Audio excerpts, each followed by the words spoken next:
It's been over a year since I started to write creatively. Over 700,000 words later, I have tossed back and forth the idea to share some of that writing with the world at large. As some people may know, I am quite the introvert, and the very concept of self confidence is quite foreign at times, especially in regard to something that is wholly my own. Perhaps it's time that I put that internal conflict to rest. Today, I wish to share some of my ideas.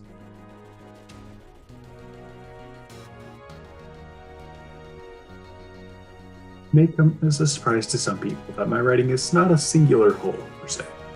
There are over 100 different documents that I have accumulated, many of them telling different stories or outlining various ideas that may be applicable to new stories. In fact, a single document, simply labeled Thoughts, is currently over 100 pages, or 59,000 words, in length, and almost entirely discusses my thought process on various stories, their concepts, and how I can improve in later stories. Now, as I sit here writing the script for a video whose subject I'm still not entirely certain of, I cannot help but wonder what I will attempt to espouse.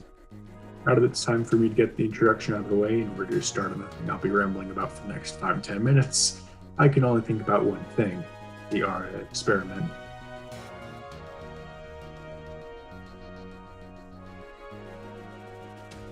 The Aria experiment, the working title for a story created all the way back in July of 2020, was my first attempt at a story that fell into the urban fantasy genre with an additional mix of some science fiction and dystopian elements. Like most new ideas I come up with, the story ended up being 20 to 30 pages in length and spawned several strange iterations that branched off in different and often very dumb directions. What made the Aria experiment unique was not that it concerned a different genre. That was only part of why I remember the story as fondly as I do. Rather, what made the Aria experiment so unique was that it was one of the first stories to really take world building seriously.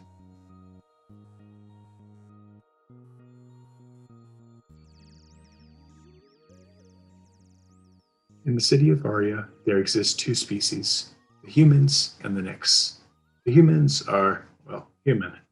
The Nyx, on the other hand, the Nyx are humans injected with the drug officially named Erebus. This injection allows them to manifest weapons or tools called Ichor, which are generally split into two categories.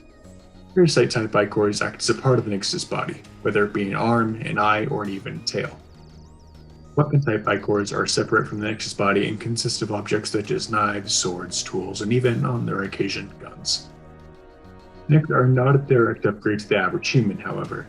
Since Erebus is required to maintain the Ichor, it integrates deeply with the Nyx's multiple organ systems, to the point that the absence of Erebus would lead to an almost inevitable death.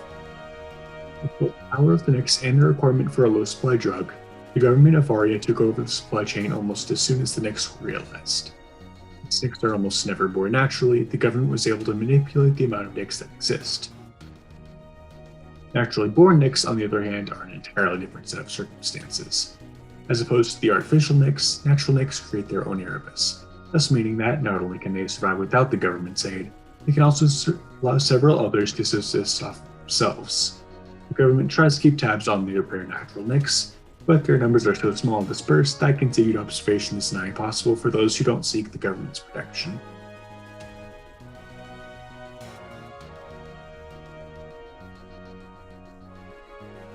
Of course, most of this is just an overall description that I came up with over the course of an hour. The overview gives just enough information that the reader has a decent idea of what the focus will be.